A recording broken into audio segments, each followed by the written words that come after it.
Presiden tinjau huntara korban banjir.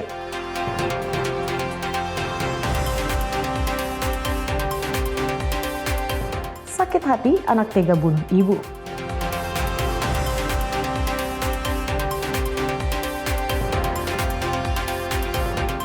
Menikmati keindahan Deleng Tujuh Dayak.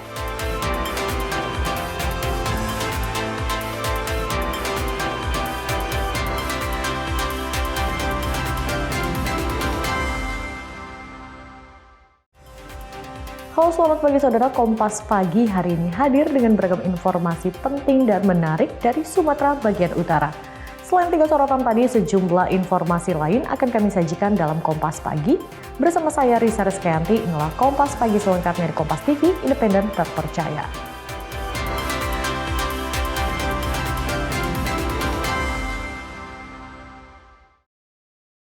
Presiden Prabowo Subianto mengawali aktivitas di tahun 2026 dengan mengecek pembangunan hunian sementara atau huntara di Kabupaten Aceh Tamiang.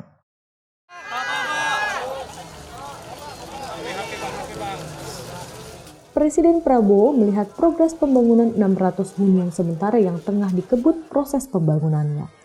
Presiden juga ikut mengecek kelengkapan fasilitas. Presiden Prabowo meminta maaf karena belum bisa mendatangi semua lokasi yang terdampak bencana. Setelah meninjau huntara, Presiden Prabowo Subianto pimpin rapat terbatas dengan sejumlah menteri, Gubernur Aceh dan Bupati Aceh Tamiang. Yang menurut saya ini ya kan, seng panas. Mengenai hunian tadi juga beliau mendengarkan laporan dan mendapatkan masukan dari Gubernur, kemudian dari Bupati terhadap kebutuhan-kebutuhan lain, misalnya kebutuhan air bersih, kemudian juga beberapa fasilitas umum, ya. Ada sekolah, ada tadi dilaporkan beberapa puskesmas yang belum bisa beroperasi secara ideal dan Bapak Presiden minta untuk itu segera dilakukan upaya percepatan, termasuk normalisasi sungai ya, karena kejadian kemarin menyebabkan sungai kita ada yang kemudian melebar, tumpukan kayu juga di situ terjadi endapan lumpur. Tim Liputan Kompas TV Aceh Tamiang, Aceh.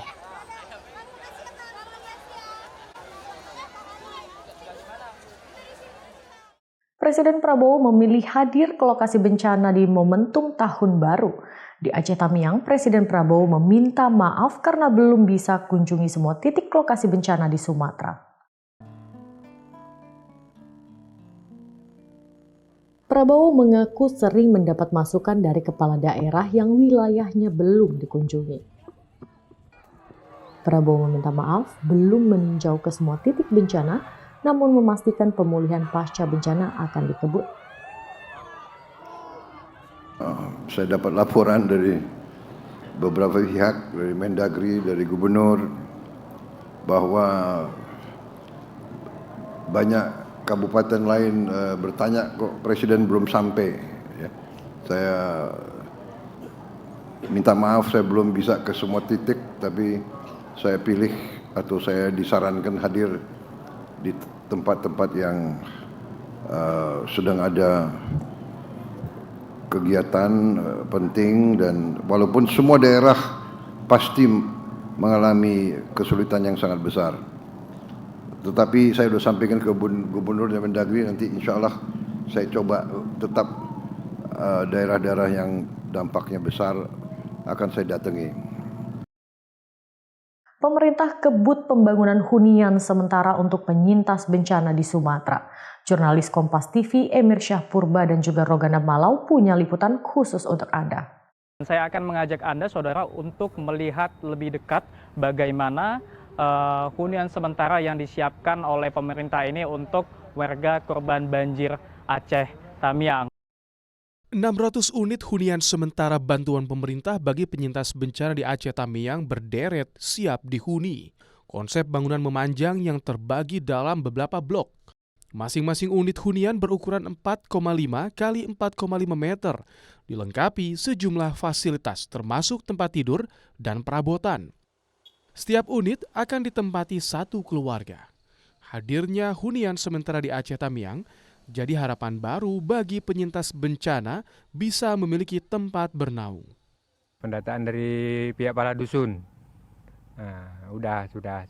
Rumah hanyut dilaporkan, ada yang rusak berat, ada juga rusak ringan. Nah, kami mohon digantikan rumah yang layak pakai lah, layak huni gitu istilahnya. Nah, ataupun rumah baru gitulah istilahnya.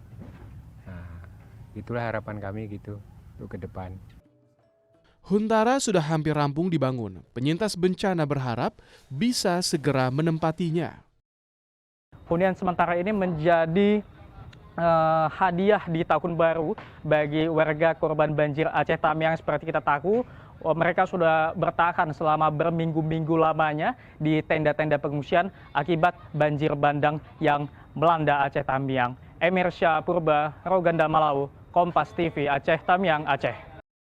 Pemerintah Kabupaten Pidi Jaya terus mempercepat pembangunan hunian sementara bagi korban banjir. Ditargetkan pembangunan hunian sementara ini akan rampung tanggal 28 Januari 2026. Percepatan pembangunan hunian sementara dan hunian tetap untuk penyintas bencana banjir di Kabupaten Pidi Jaya Aceh dilakukan agar kehidupan masyarakat dapat kembali pulih. Saat ini ada 3 titik hunian sementara seperti di Kecamatan Manyang Cut yang akan menampung 425 kepala keluarga, di Kecamatan Blangu Ewe akan menampung 46 kepala keluarga, serta Kecamatan Meurah 2 yang akan menampung 170 kepala keluarga. Hunian sementara ini akan diprioritaskan bagi warga yang rumahnya rusak berat atau hanyut terbawa banjir. Masyarakat yang rumahnya rusak berat ini akan dibangunkan hunian tetap nantinya. Dan sambil menunggu hunian tetap selesai atau dibangun, masyarakat yang rumah rusak berat ini akan dibangunkan huntara untuk tinggal di hunian sementara. Dan juga jika ada masyarakat yang memilih untuk menyewa rumah atau tinggal di rumah kerabatnya, dia akan diberikan bantuan dana tunggu hunian. Dan pemerintah daerah Pidi Jaya sudah memohon bantuan kepada Bapak Kepala BNPB sebanyak 127 KK tahap 1 penerima bantuan dana tunggu hunian. Pemerintah Kabupaten Pidi Jaya juga telah menyiapkan lahan seluas 11 hektar untuk pembangunan hunian tetap bagi warga terdampak. Rizka Devi, Syahril, Kompas TV, Pidi Jaya.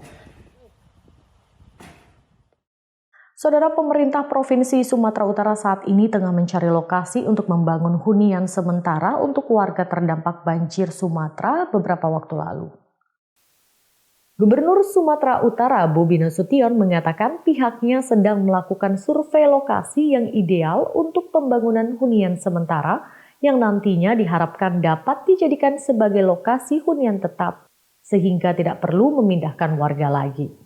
Dana pembangunan huntara diperoleh dari APBN untuk jumlahnya masih dalam pendataan pemerintah kabupaten kota yang terdampak. Selain permukiman warga, lebih dari 40.000 hektar lahan pertanian rusak di Sumatera Utara akibat bencana hidrometeorologi ini. Gubernur Sumatera Utara menegaskan perbaikan penggantian lahan pertanian akan ditanggung oleh negara. Penyediaan bibit hingga alat dan mesin pertanian nantinya akan ditanggung oleh negara. Pak Menteri Pertanian sudah menyampaikan untuk area pertanian terdampak ini akan ditanggung oleh negara, baik yang gagal panen ataupun yang area lahannya tertimbun, karena kemarin saya sudah sampaikan ya.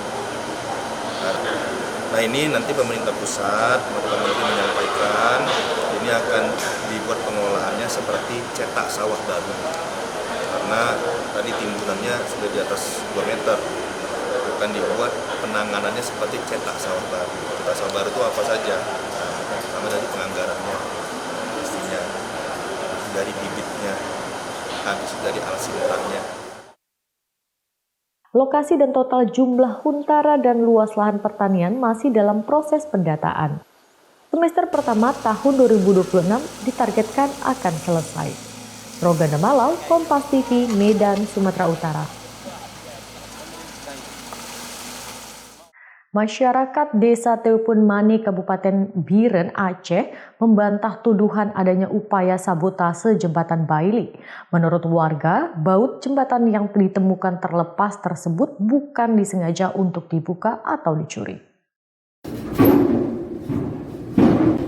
Sejumlah tokoh masyarakat Desa Teupun Mane, Kabupaten Biren, Aceh menyangkal tuduhan adanya sabotase atau pencurian baut pada jembatan Baili yang dibangun tim Yon Zipur Iskandar Muda. Menurut warga, baut jembatan yang ditemukan terlepas tersebut bukan disengaja untuk dibuka atau dicuri. Warga menyatakan perlu penelusuran lebih lanjut dan tidak bisa berasumsi terkait hal ini. Tidak bisa berasumsi. Mau gini, kenapa itu bisa terjadi? Dalam masa baut itu lepas, copot atau dicuri. Itu kenapa bisa terjadi? Oke kalau lepas, ya, mungkin akibat gesekan. Kalau dicuri, apa kepentingan mencuri? Kenapa harga baru? Kalau ada tujuan lain, saya nggak tahu. Cuma saya keluarga Aceh sangat menyesalkan kejadian ini sudah menyebar kemana-mana. Ini perlu diluruskan kembali. Kalau itu memang dicuri, harus cari siapa yang mencuri. Kalau nggak, lihat lagi. Tim Liputan Kompas TV, Aceh.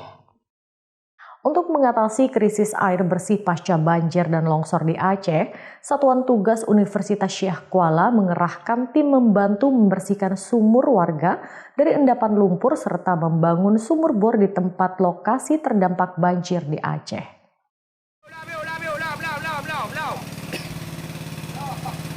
Pasca banjir dan longsor di Aceh, salah satu kebutuhan mendesak yang sangat dibutuhkan warga adalah air bersih. Sudah sebulan pasca bencana, warga masih kesulitan mendapatkan air bersih, baik untuk membersihkan rumah maupun pemakaian rumah tangga. Untuk merespon hal itu, Satuan Tugas Universitas Syekh Kuala Senyar membantu membersihkan 477 sumur dari sisa endapan lumpur, 284 sumur di Pidijaya, dan 193 sumur di Biren. Sementara itu, Satgas Universitas Syekh Kuala Senyar juga membangun sumur bor di 4 titik lokasi terdampak seperti Pidijaya dan Biren. Ya, kita menyadari karena juga terjadinya banjir dan tanah longsor dan lumpur seperti ini menutup sumber-sumber air ya, terutama sumur ya, dan juga mungkin di sungai sendiri tidak bisa kita manfaatkan dengan baik. Jadi ketersediaan air bersih menjadi kendala utama. Jadi beberapa langkah kita lakukan. Pertama, sumur yang sudah tertutup lumpur tadi kita kuras ya, kita bersihkan sehingga dengan adanya bantuan air bersih maupun pembersihan sumur, warga bisa kembali ke rumah untuk membersihkan perabotan dari sisa-sisa lumpur banjir serta bisa kembali beraktivitas. Rencananya tim ini juga akan membantu menormalisasi daerah aliran sungai, bekerjasama dengan instansi pemerintah terkait. Tim Liputan Kompas TV, Banda Aceh. Sakit hati, anak tega bunuh ibu. Saksikan usai jeda.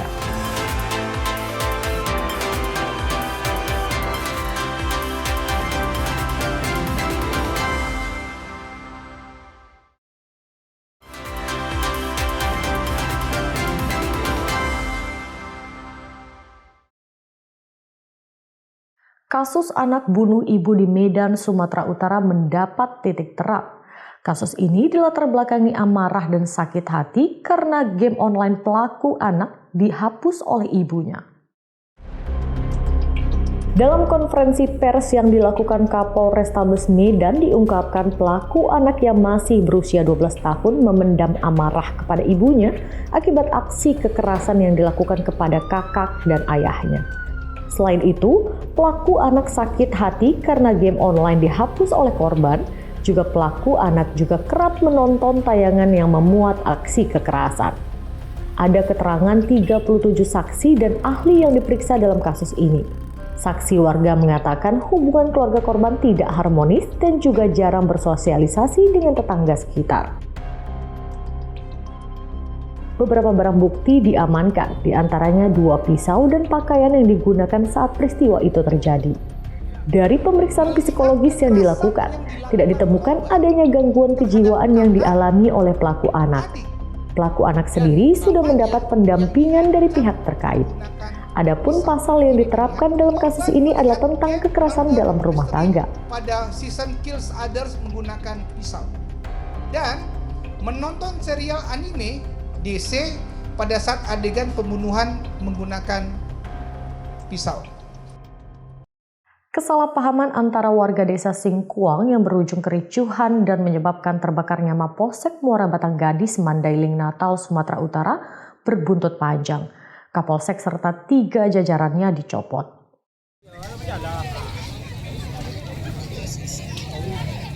Pasca terbakarnya Mapolsek Muara Batang Gadis, Mandailing, Natal, Sumatera Utara Sabtu lalu, Kapolsek berinisial A berikut 3 personel yang tengah melakukan penjagaan pada peristiwa kebakaran Mapolsek dicopot dari jabatannya. Kebakaran diduga karena kesalahpahaman antara warga desa Singkuang yang berujung pada kericuhan yang menyebabkan kantor Mapolsek Muara Batang Gadis terbakar. Selain melakukan penangkapan terhadap 5 orang pelaku yang diduga sebagai provokator, polisi juga melakukan evaluasi internal secara menyeluruh yang berakhir pencopotan Kapolsek. Pencopotan dilakukan guna mempermudah proses hukum yang tengah berjalan. Kapolres Mandailing Natal Ari Sofandi Paloh menyebut pencopotan Kapolsek dan 3 jajarannya ini merupakan evaluasi internal Polri guna menelusuri seluruh rangkaian peristiwa secara menyeluruh dalam proses hukum yang tengah berjalan. Ibtu A langsung dilakukan pencopotan demi terangnya suatu perkara untuk dimintai keterangan langsung terhadap kejadian yang terjadi. Yang kedua terhadap piket malam itu, ya. Ada 3 personil, semuanya dilakukan pendalaman dan saat ini untuk sementara mulai dari Kapolsek dan personil dilakukan penggantian sementara. Selain mencopot Kapolsek dan 3 jajarannya, petugas juga telah mengamankan 5 orang yang diduga sebagai provokator, yakni R, K, W, DP, dan RPW. 3 diantaranya positif menggunakan narkoba. Kesalahpahaman antara warga dan petugas terjadi setelah seorang pelaku narkoba yang ditangkap warga yang kemudian diserahkan ke Mapolsek diduga kabur yang akhirnya berujung terjadinya aksi anarkis. Hairul Bazar, Kompas TV, Mandailing, Natal, Sumatera Utara. Penggerbekan sarang narkoba di bantaran rel kereta api kawasan Tembung mendapat perlawanan dari warga. Polisi dilempari batu dan sepeda motor seorang petugas dibakar saat menangkap pengedar narkoba. Petugas Satres Narkoba Polrestabes Medan langsung melepaskan tembakan peringatan usai melihat target operasi berupaya kabur setelah mengetahui kedatangan petugas. Namun saat pelaku sudah berhasil diringkus, sejumlah orang berupaya membebaskan pelaku dengan melempari petugas menggunakan batu. Sejumlah orang bahkan membakar 1 unit sepeda motor milik petugas. Usai berhasil membekuk seorang pengedar berikut barang bukti narkoba, petugas kembali lagi ke lokasi penggerebekan untuk menangkap sejumlah orang pelaku penyerangan ke petugas. 4 warga diringkus yang diduga melakukan aksi pelemparan dan pembakaran sepeda motor petugas diamankan. Oknum masyarakat, para pelaku tersebut berani melawan petugas, berani melempari petugas, berani menyerang, menyekap, bahkan merampas barang bukti sudah diamankan, dan bahkan memaksa lepas tersangka yang sudah ditangkap. Ada 4 tersangka yang sudah kita tangkap, mereka yang menyerang petugas tersebut. 4 pelaku yang menyerang petugas kini terancam penjara selama lebih dari 5 tahun karena dijerat dengan pasal berlapis, mulai dari penyerangan petugas hingga pengerusakan. Ferry Irawan, Kompas TV, Medan, Sumatera Utara. Saudara, sengketa harta Gonogini berujung maut terjadi di Kabupaten Langkat, Sumatera Utara. Seorang pria tewas di tangan abang ipar diduga karena sengketa pembagian harta Gonogini.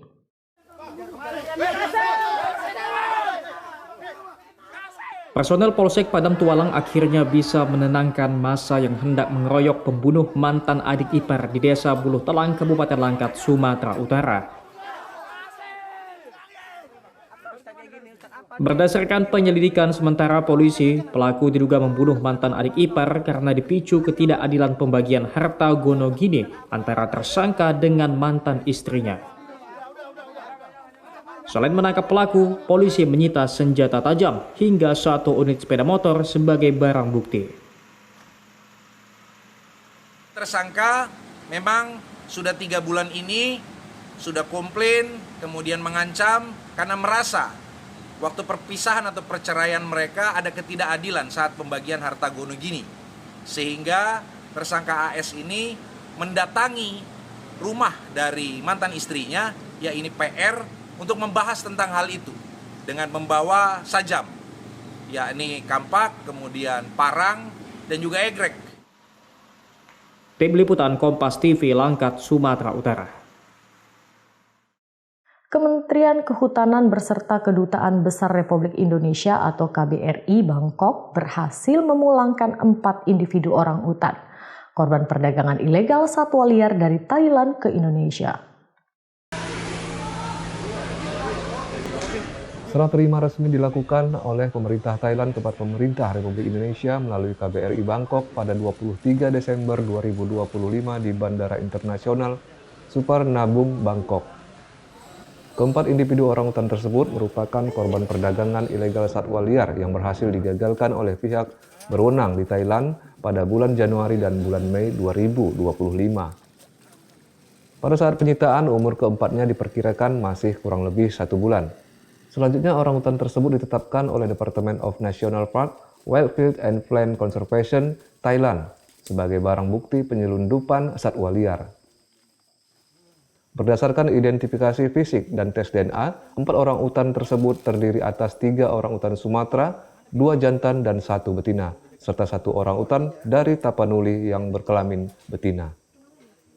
Setibanya di Indonesia, 4 satwa yang dilindungi itu melanjutkan perjalanan ke pusat rehabilitasi di Besitang, Kabupaten Langkat, Sumatera Utara. Perjalanan dilakukan menggunakan mobil dan juga sampan saat melewati sungai. Kepala Balai Besar Konservasi Sumber Daya Alam Sumatera Utara, Novita Kusuma Wardani, mengatakan seluruh orangutan dinyatakan sehat dan stabil, serta akan menjalani proses rehabilitasi dan asesmen lanjutan sebelum dilepas liarkan kembali ke habitat alami. Nanti satwanya orangutan ini akan diobservasi dulu, diperiksa kesehatan oleh tim dokter yang ada di SRA ini. Kita karantina sekitar 14 hari mungkin ya dok ya, 14 hari, baru nanti kita pindahkan ke kandang karantina.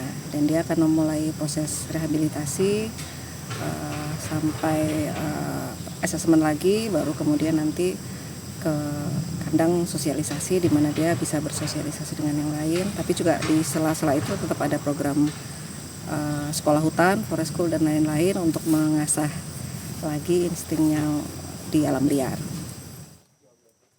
Pemerintah menegaskan komitmennya untuk terus mencegah perdagangan ilegal satwa liar melalui kerjasama lintas lembaga negara dan penegak hukum. Dedi Zulkifli Tarigan, Kompas TV, Langkat, Sumatera Utara.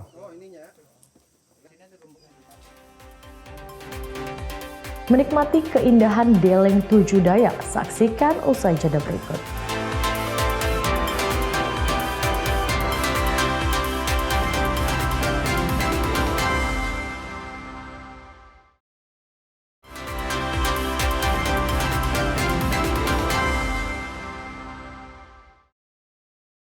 Saudara, Suaka Marga Satwa Karanggading Kabupaten Langkat menjadi destinasi wisata alam yang menawarkan keindahan serta keanekaragaman flora dan fauna yang unik.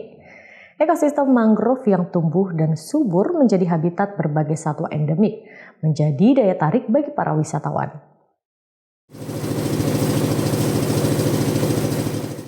Dengan menggunakan perahu kayu, pengunjung dapat menyusuri keindahan Taman Suaka Marga Satwa Karanggading ke arah muara yang dekat Selat Malaka.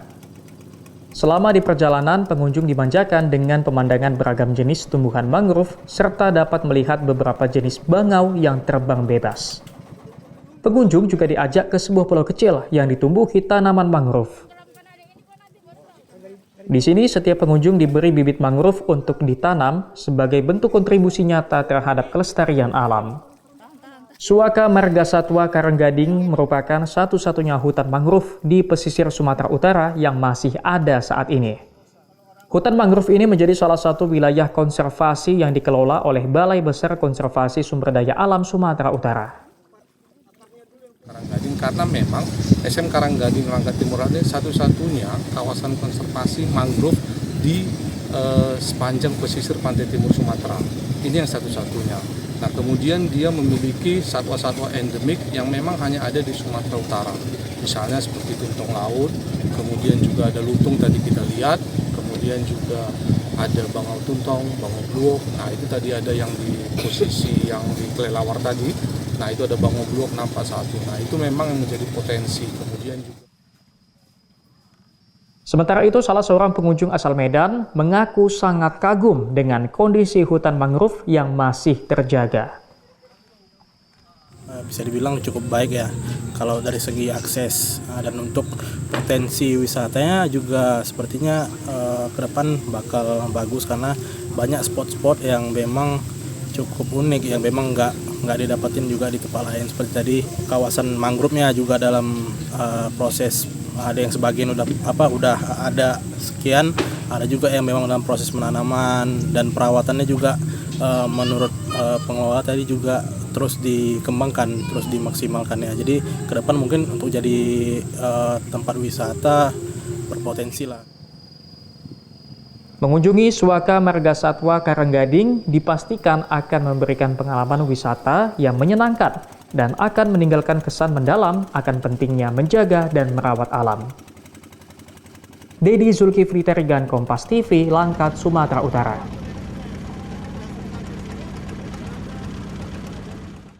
Saudara, jika Anda mengunjungi Kabupaten Karo, tak ada salahnya singgah ke wisata kebun anggur di kaki Gunung Sinabung. Selain dapat menikmati pemandangan yang indah, pengunjung juga bisa mendapatkan edukasi tanaman anggur. Berawal dari peristiwa COVID-19 beberapa tahun lalu, petani di lingkar kaki Gunung Sinabung, Kabupaten Karo, Sumatera Utara mulai mengelola kebun edukasi anggur. Kebun edukasi yang diberi nama Jeep Farm ini merupakan kebun anggur terbesar di Sumatera dengan 10 varietas anggur, menggunakan sistem greenhouse agar hasil dan kualitas meningkat, serta mengoptimalkan pertumbuhan tanaman dan terhindar dari gangguan hama. Para petani juga berhasil mengembangkan varietas anggur di ketinggian 1000 meter dari permukaan laut. Seiring perkembangannya, kini kebun edukasi ini menjadi lokasi wisata baru. Pengunjung mengaku senang dapat melihat langsung anggur segar tumbuh di dataran tinggi. Dari Tiga Binangan. Ini kesini ngapain nih, Kak? Nengok buah anggur. Gimana, Kak? Melihat langsung ini, Kak? Iya, cantik kali lah. Perlu dibudidayakan ini. Manis sekali, tadi kucuri satu. Manis sekali. Iya. Seneng nggak, Kak, adanya edukasi tanaman di wilayah Karo nih, Kak? Senang kali lah, Bang. Iya kan, ini nanti kan udah bisa nanti petani-petani yang lain pun diajari kan. Jadi kan menambah income petani. Cocok juga lah, Bang. Sementara pemilik kebun anggur Cipta Meliala menyampaikan dengan adanya kebun anggur ini dapat kembali memotivasi para petani untuk kembali semangat berkebun pasca bencana di lingkar Sinabung. COVID yang kemarin, tahun 2019, kita beralih dari usaha buah dan memulainya ke usaha pertanian. Oke, siap. Bang, ini menarik nih, Bang. Pertanian di sini kita mengembangbiakan anggur yang saat ini kalau kita lihat sedikit tumbuh di dataran tinggi nih, Bang. Seperti apa nih? Suka dukanya atau seperti apa nih, Bang? Sebetulnya anggur ini bagusnya di MDPL 600 sampai 900, tapi kita mencoba kita di MDPL 1300 supaya bisa untuk inovasi, untuk bergerak bidang pertanian, untuk sekaligus untuk memperbaiki ekonomi sekitaran wilayah-wilayah di dataran tinggi, khususnya di daerah Gunung Sinabung. Inovasi baru pertanian ini diharapkan dapat memotivasi petani lain untuk mengembangkan kreativitas mereka sekaligus membuka lokasi wisata baru.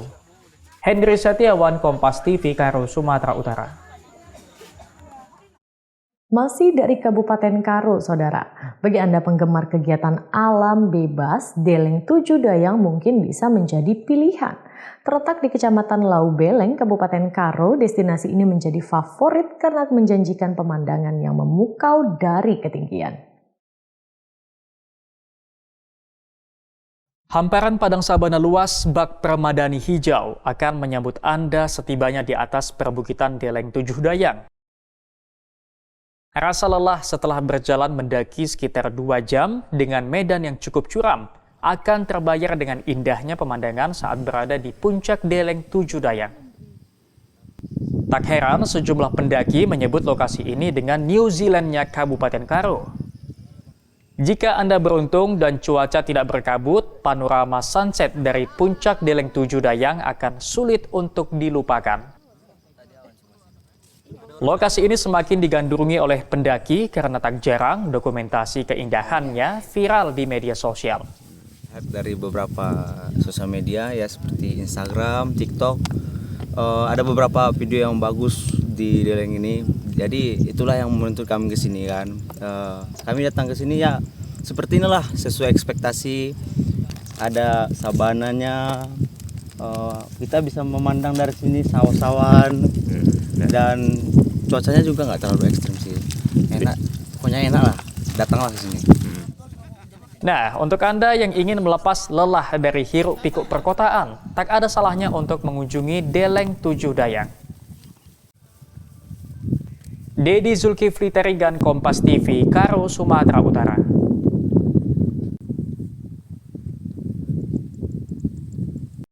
Libur sekolah, Natal, dan Tahun Baru banyak dimanfaatkan masyarakat untuk menikmati hiburan di kawasan objek wisata. Salah satunya Kebun Binatang Kasangkulim. Di sini warga bisa melihat konservasi satwa langka. Sejak dimulai libur sekolah, peningkatan pengunjung di Kebun Binatang Kasangkulim terus bertambah. Masyarakat yang datang banyak dari luar daerah.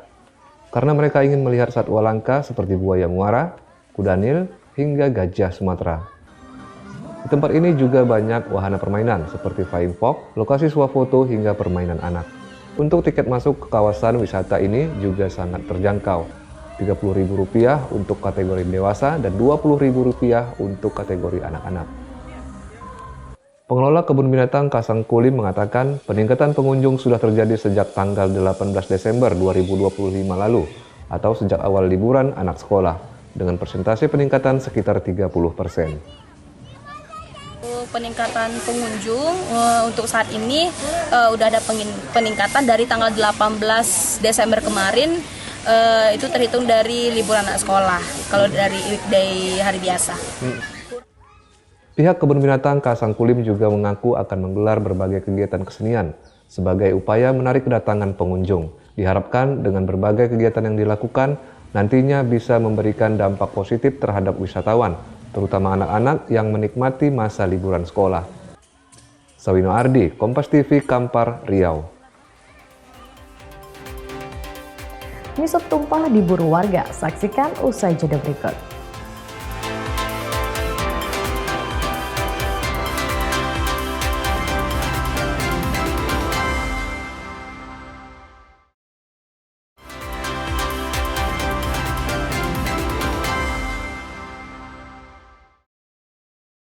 Saudara, di Kota Padang Sidempuan ada sajian kuliner yang cukup unik. Namanya mie sop tumpah.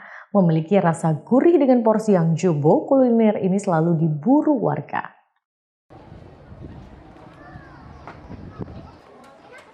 Sesuai dengan namanya, mie sop tumpah, kuliner yang jadi menu utama sebuah rumah makan di Kota Padang Sidempuan, disajikan dengan porsi jumbo. Campuran daging suwir ayam, mie dipadu kuah dengan rempah yang melimpah dipastikan menjanjikan rasa gurih bagi pecinta kuliner berkuah.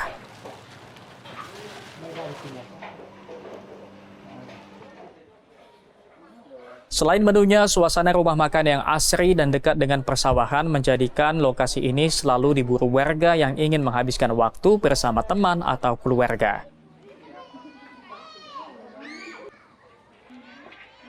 Iya, banyak daging ayam suwirnya banyak, terus kuahnya juga gurih, panas gitu kan, menambah selera makan, dan tempatnya juga cocok untuk bawa keluarga, cocok untuk anak-anak juga, ada tempat bermain untuk anak-anak, jadi cocok. Pihak pengelola mengaku sengaja menyajikan mie sop tumpah dengan porsi jumbo untuk memanjakan para pelanggan, apalagi harga satu porsinya hanya Rp25.000. Kalau yang dibilang tumpahnya itu mie sopnya itu kan lain dia dengan kuahnya. Jadi si customer yang menumpahkan kuahnya ke mie sopnya gitu. Itu kan Bang, suiran dagingnya cukup banyak dan membumbung itu Bang. Itu seperti apa? Nggak merugi? Apakah nggak merugi Bang? Tidak, karena kita sudah perhitungkan dan kita sudah timbang berapa persen untuk suiran ayamnya dan berapa persen untuk mihunnya. Bagaimana? Tertarik menikmati kuliner mie sop tumpah dengan porsi jumbo? Tak ada salahnya mampir di rumah makan Tapian Najogi di Kota Padang Sidempuan. Khairul Bazar, Kompas TV, Padang Sidempuan, Sumatera Utara. Saudara, jika Anda tengah mengunjungi kota wisata Brastagi di Kabupaten Karo, tak ada salahnya mencicipi cimpatuang. Jajanan khas tradisional yang memiliki rasa gurih dan sedikit pedas. Dulunya cimpa ini hanya disajikan pada saat acara adat Karo. Di tengah arus modernisasi, cimpatuang, salah satu jajanan tradisional khas Karo, masih terus bertahan. Berbahan baku kelapa dan lada hitam, cimpatuang masih menjadi pilihan bagi masyarakat Karo atau wisatawan yang mengunjungi kota Brastagi. Rasanya yang gurih dengan sensasi pedas menjadikan jajanan ini cocok di kota Brastagi yang memiliki hawa dingin. Untuk dapat menikmati cimpatuang ini cukup datang ke Tugu Kol Kota Brastagi. Cimpatuang dijual Rp10.000 untuk satu porsinya. Salah seorang pelanggan cimpatuang mengaku menikmati cimpatuang seakan mengingatkan memorial pada masa lalu. Aku itu beli cimpa karena dulu kecil seringkali aku dulu makan ini karena khas Karo ini dulu kan. Nah, jadi sekarang itu pengen mengenang aja sih. Kayak kami yang udah besar ini pengen makan cimpa lagi, pengen mengenang masa-masa itu dulu gitu. Dan memang ini khas Karonya di sini wajib sih sebenarnya. Kalau aku ya pribadi selalu beli tempat bapak ini, wajib sih aku harus makan cimpa ini. Pedagang cimpatuang sendiri mengaku tetap bertahan berdagang cimpatuang untuk menjaga kelestarian makanan tradisional. Satu untuk mempertahankan khas Karo gitu. Melawan lupa bahwa kita punya makanan khas Karo. Selain kerap menjadi cemilan, jajanan tradisional cimpatuang juga sering disajikan jika ada acara adat Karo. Henry Setiawan, Kompas TV, Karo, Sumatera Utara. Saudara, sejumlah kedai kopi di kota wisata Brastagi, Kabupaten Karo memiliki cara unik dalam menyajikan kopi. Di kedai kopi ini, kopi dimasak menggunakan pasir vulkanik Gunung Api Sinabung. Inilah kopi Brastagi by Garuda yang berada di kota wisata Brastagi, Kabupaten Karo, Sumatera Utara. Kopi ini disajikan menggunakan media pasir sebagai alat pemanas atau disebut kopi pasir. Kopi Brastagi ini menjadi menarik karena menggunakan teknik memasak dari Turki. Pasir yang digunakan juga cukup unik. Biasanya, kopi pasir menggunakan pasir pantai. Namun, di sini pasirnya menggunakan vulkanik Sinabung. Kalau pasirnya kebetulan kita pakai pasir dari desa Kinayan, dari desa Turki. Ya itu dia ada kayak aroma vulkaniknya sih. Gitu. Karena untuk awal orang bilang kan sebenarnya pasir pantai, cuman kan di kampung kita ini nggak ada pantai. Jadi kita coba beralih ke gunung dan ternyata aman. Salah satu pengunjung mengakui ada rasa berbeda dari kopi pasir ini. Selain rasa yang nikmat, pengunjung juga dapat melihat langsung proses pembuatannya. Rasanya cukup baik, enak ya. Kebetulan saya tanya tadi sama yang bikin kopi, dia berasa Arabica, gitu ya, dapat asam-asamnya. Ya bagus lah untuk kopi ya dari daerah kita cukup bagus, cukup enak ya. Saya bandingkan sama kopi-kopi yang mungkin sudah pernah saya minum, ini rasa enak ya. Pak, tadi kan melihat dimasak dengan pasir nih Pak. Iya. Baru pertama kali lihat atau seperti apa nih Pak kalau khusus di sini? Kalau yang langsung baru sekali ini saya lihat. Biasanya kan dari video, dari ya. Konsep kopi unik ini diharapkan menjadi daya tarik bagi dunia wisata di Kabupaten Karo. Tim Liputan Kompas TV Karo, Sumatera Utara. Kota Medan dikenal dengan beragam kuliner khasnya, salah satunya ikan bawal asam manis. Menu ini sudah ada sejak dulu dan menjadi favorit warga.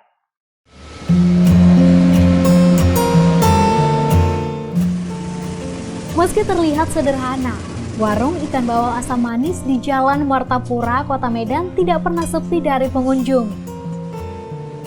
Warung yang berdiri sejak tahun 70-an ini awalnya menyajikan aneka menu masakan. Namun seiring waktu, menu ikan bawal asam manis menjadi menu andalan karena paling digemari oleh masyarakat Kota Medan. Kini, warung ikan bawal asam manis dikelola oleh generasi ketiga, tetapi tetap mempertahankan resep ikan bawal asam manis secara turun-temurun. Pengelola warung ikan bawal asam manis mengaku menggunakan tomat sebagai bumbu utama, kemudian ditambahkan cabai, bawang, serta racikan bumbu yang menjadi resep rahasia dari keluarganya.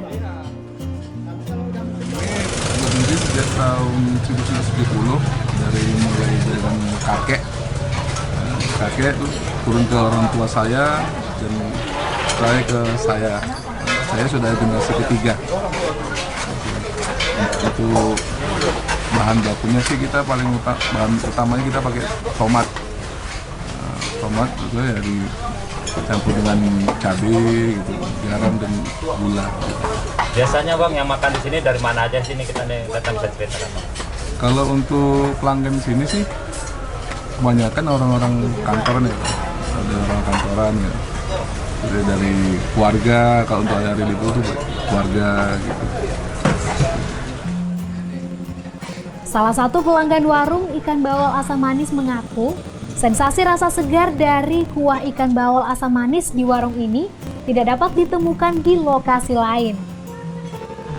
Udah sering makan sini, Bu? Udah sering. Sejak kapan makan sini? Ya berapa ya, tahun berapa, dari musim mamaknya lah sini, mamaknya. Ini udah ganti anaknya kan. Jadi memang udah langganan ya? Udah lama, udah ya. Sejak bapak masih hidup dia sering kemari. Yang paling khas itu apa, Bu, dari masakan ini yang memang terasa beda sama yang lain? Ya gimana ya, kuahnya tuh. Memang nggak ada yang lain. Kita buat pun di rumah nggak cocok. Nggak cocok? Lain. Ciri khasnya ya. Ciri khasnya ya. Gitu, ya itulah dia, kuahnya tuh. Kalau ikan kan di mana ada, cuman kuahnya itulah ciri khasnya. Untuk satu porsi ikan bawal asam manis, pengelola mematok harga Rp50.000. Harga yang pantas untuk sensasi rasa yang lezat. Tim Liputan Kompas TV, Medan, Sumatera Utara. Presiden cek kesiapan Huntara bagi penyintas. Saksikan setelah jeda berikut.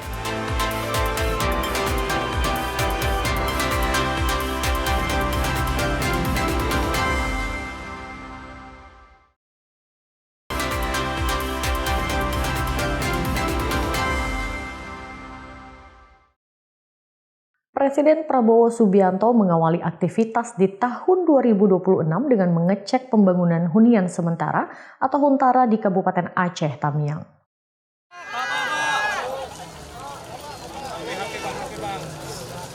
Presiden Prabowo melihat progres pembangunan 600 hunian sementara yang tengah dikebut proses pembangunannya. Presiden juga ikut mengecek kelengkapan fasilitas. Presiden Prabowo meminta maaf karena belum bisa mendatangi semua lokasi yang terdampak bencana.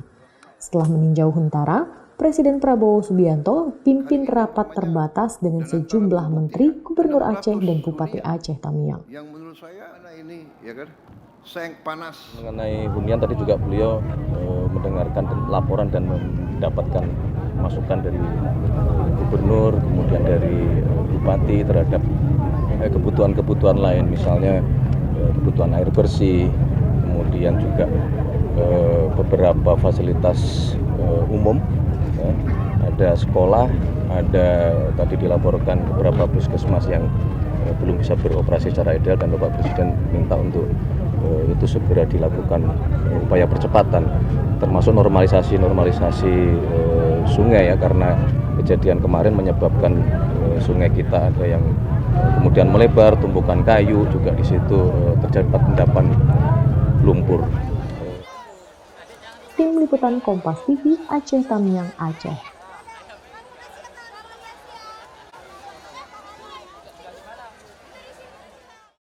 Pemerintah Kabupaten Pidi Jaya terus mempercepat pembangunan hunian sementara bagi korban banjir. Ditargetkan pembangunan hunian sementara ini akan rampung tanggal 28 Januari 2026. Percepatan pembangunan hunian sementara dan hunian tetap untuk penyintas bencana banjir di Kabupaten Pidi Jaya Aceh dilakukan agar kehidupan masyarakat dapat kembali pulih. Saat ini ada 3 titik hunian sementara seperti di Kecamatan Manyang Cut yang akan menampung 425 kepala keluarga, di Kecamatan Blangu Ewe akan menampung 46 kepala keluarga, serta Kecamatan Meurah 2 yang akan menampung 170 kepala keluarga.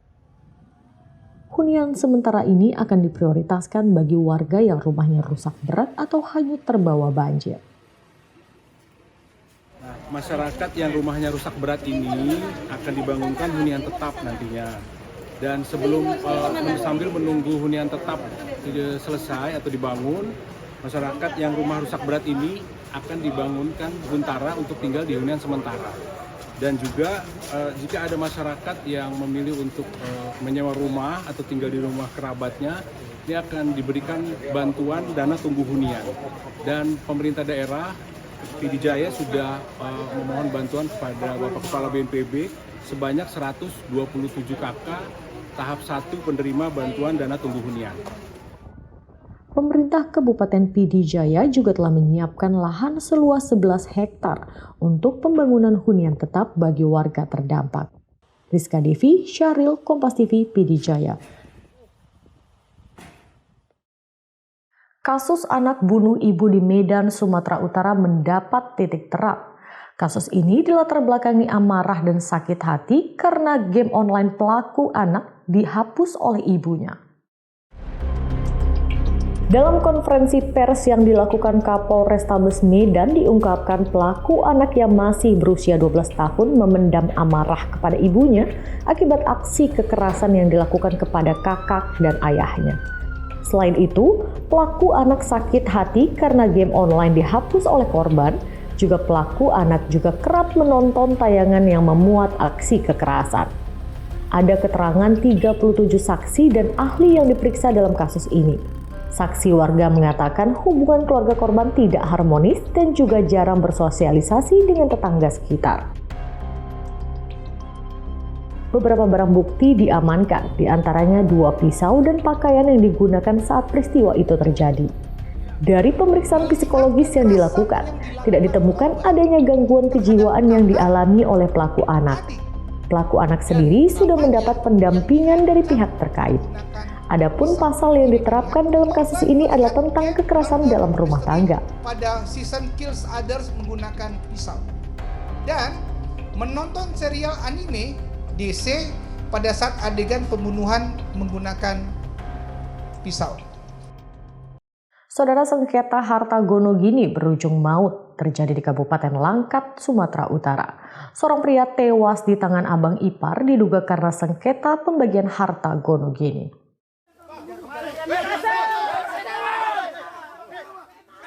Personel Polsek Padang Tualang akhirnya bisa menenangkan massa yang hendak mengeroyok pembunuh mantan adik ipar di Desa Buluh Telang, Kabupaten Langkat, Sumatera Utara. Berdasarkan penyelidikan sementara polisi, pelaku diduga membunuh mantan adik ipar karena dipicu ketidakadilan pembagian harta Gonogini antara tersangka dengan mantan istrinya. Selain menangkap pelaku, polisi menyita senjata tajam hingga 1 unit sepeda motor sebagai barang bukti. Tersangka memang sudah 3 bulan ini sudah komplain, kemudian mengancam karena merasa waktu perpisahan atau perceraian mereka ada ketidakadilan saat pembagian harta Gonogini. Sehingga tersangka AS ini mendatangi rumah dari mantan istrinya, yaitu PR, untuk membahas tentang hal itu dengan membawa sajam, yakni kampak, kemudian parang, dan juga egrek. Tim Liputan Kompas TV Langkat, Sumatera Utara. Sampai di sini Kompas Pagi hari ini. Anda bisa menyimak video tayangan kami di kompas.tv atau menyaksikan siaran langsung via streaming di kompas.tv/live. Kami undur diri, tetap saksikan rangkaian program berita di Kompas TV, independen, terpercaya.